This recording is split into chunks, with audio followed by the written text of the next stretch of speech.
Hello everyone, welcome to another Deck Tech. I am BBD alongside Todd Anderson. Yeah, it's me. Yeah. I know I change my facial hair like every week or whatever. But yeah. I don't know. I usually have to like ask the question to make sure I find out who it actually is. 'Cause I just don't actually know sometimes. Yeah. Just a different person every week. But today I have a deck from the Pro Tour played by Alex Sittner, and it is Soldiers, Red-White Soldiers. Yeah. Kind of an interesting deck. Yeah, so I actually talked to a couple of people before the tournament that I knew who were actually playing this deck and were friends with Alex. And they wouldn't tell me what they were playing. They're like, nope, we broke it, it's the best, it's the best deck. We're all going to like 10-0 the standard format. And I was skeptical, obviously, but at the same time, like, I was like, man, maybe they really did break it. And then after like a couple matches of Swiss, I heard some whisperings about this one card that I never thought would see like standard play, and it seems really good. But the card I'm talking about obviously is Obelisk of Erd. Yes, it is Glorious Anthem for 6 mana, double Glorious Anthem. Yeah, but like it doesn't really cost 6 mana. It doesn't, because it also has Convoke, and thankfully we have every creature in this deck is a soldier, including Mutavault. There are 23 1-drops. Yeah. There is Raise the Alarm that makes soldiers, and also Launch the Fleet, and also a Crone Crusader if you target him.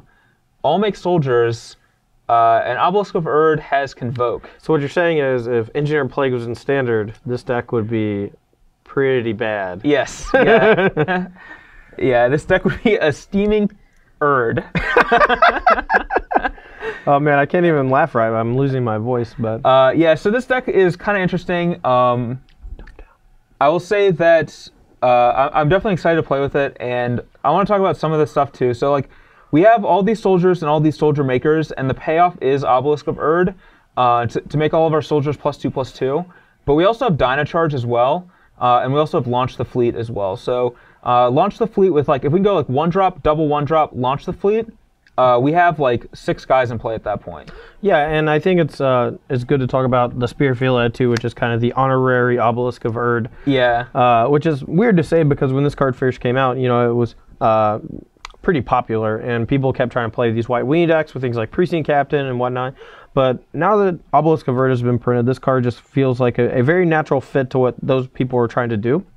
And we also get Battlefield Forge, which makes our mana better and allows us to just go crazy with these 1-drops too. So yeah, like we have 1 Mountain and 3 Mutavaults that don't cast like our 1-drop white cards. But other than that, everything else like casts everything pretty much. So one of the problems with 2-color decks in Standard is their mana has been kind of bad. Like even Blue-White has issues with their mana base a lot, but thanks to like Mana Confluence and the fact that we're super aggressive, and like also with Battlefield Forge, the mana is actually fine with this deck. Yeah, I'm curious. As I assume that there are no temples in the deck is simply due to the fact that every spell costs 1. Yeah, except for the big top end or whatever. You can't really afford to have your lands come in and play tapped. Yeah, you want to curve out every single turn of the game. Yeah, I mean, I figured that was the case. I just wanted to make sure that was the case for those at home watching. So, normally if you're playing a hyper-aggressive deck, even though temples do get disguised, sometimes it's not great to play them. Right. They do slow you down significantly. There is a cost to your lands coming to play tapped, and that is accentuated when you play, a deck full of so many 1-drops like this one. So yeah, like the longer I've played Standard, the less and less I like temples, to the fact where I wouldn't even play them in my black-white deck if I didn't need the fixing. Yeah. But yeah, the mono black decks I've been playing, Sign and Blood. Actually, I've started to skew away from the temples, actually, because Sign and Blood allows you to gain that raw card advantage, whereas temples are gaining virtual card advantage. And making sure that you like hit your curve correctly to interact with your opponent is much more important than scrying a dead card at the bottom for the most part. So yeah. But yeah, enough about mono black. This deck is sweet. There's a ton of 1-drops and a lot of anthems. But yeah. The deck is a little loose to Bioblight and Detention Sphere. That is one thing I want to bring up, because even though a Crone Crusader, Raise the Alarm, Launch the Fleet, all make different types of soldiers, they're still all soldiers. Yeah, the token name is Soldier. So when Detention Sphere targets a soldier, it gets all of them. Yeah. Same with Bioblade. Same thing with like Sever the Bloodline and Old Standard and so forth. Yeah, I mean, I think that's going to be okay, though, for the most part. Like, if they have Detention Sphere, they're going to be wanting to hit things like your Obelisk, or they're going to want to be hitting things like the things that produce the tokens, as opposed to the tokens themselves.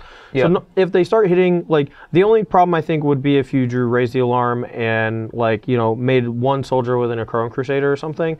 But, like, for the most part, if you just have, like, an Necron Crusader going and you launch the fleet, like, yes, they're going to de-sphere, like, 4 guys or whatever, but you still have 2 Necron Crusaders in play, and you can maybe just do it again next turn or something. So Yeah, and this deck also outputs a lot of early damage, so hopefully you can put your opponent in a bad spot, even if they do have those cards where they're still, like, going to be dead in a turn or two. yeah, I feel like this deck is probably unbelievable against any sort of black mid-range type deck. Just completely invalidating Desecration Demon with things like Raise the Alarm, a Necron Crusader. So it's going to be interesting to see that for sure. So. Yeah, but first, let's go ahead and look at the sideboard. All right, so we are back with the sideboard. Start things off, 3 Boros Charm. That can't be right? Yeah. Like, there just has to be 4. Yeah, that's kind of how I feel too. It feels like it really should just be 4 Boros Charms. Yeah, like, I mean, like, I don't even, like, God's Willing protects some of your guys, but your guys are all the same thing. Like, that doesn't, there's not, like, a whole huge difference between which one, you know, survives and which one doesn't.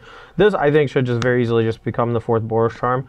But I think it's important when a new deck comes out to play, like, Alex Sittner's list first before you make changes. Yeah, because like maybe God's Willing's just actually like, you know, the bee's knees, and we don't being even able know. to protect a Necron Crusader from like a Doomblade does seem like very powerful. Like, it's a great effect, but at the same time, like, making sure you don't lose Supreme Verdict when Blue Eye Control just won the Pro Tour.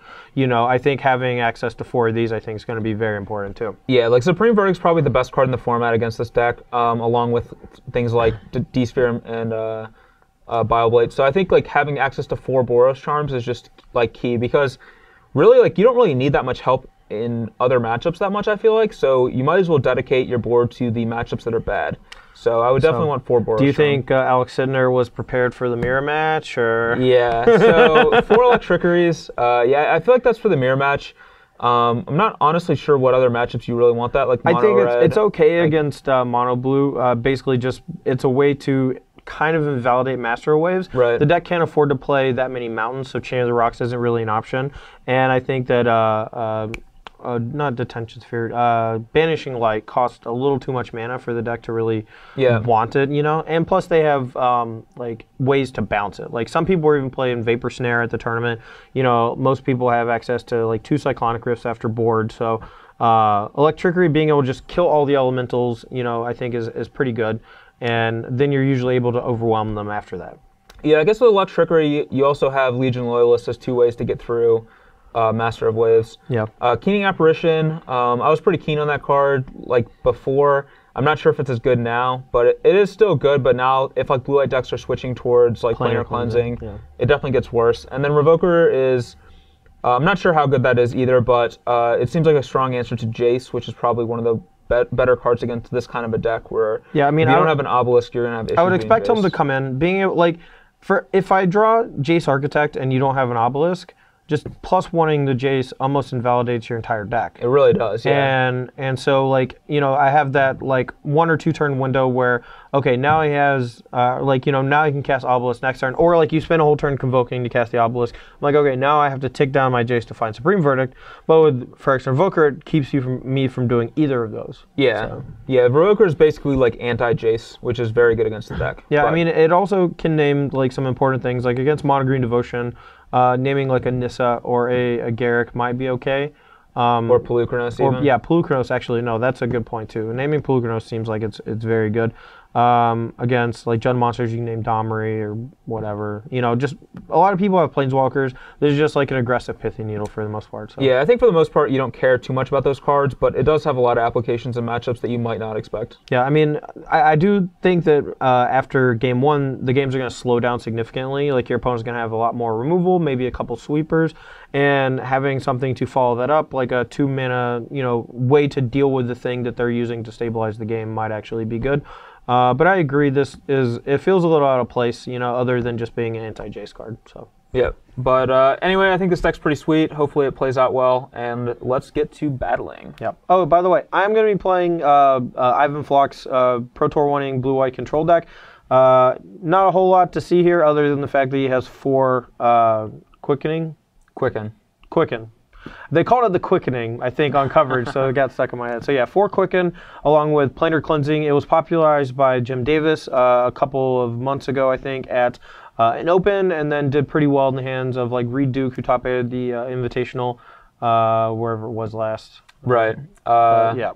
Columbus. But the deck's pretty sweet. Ivan Floch really, powered through the whole top 8 in the tournament itself and just crushed with it. And let's hope I can do it again.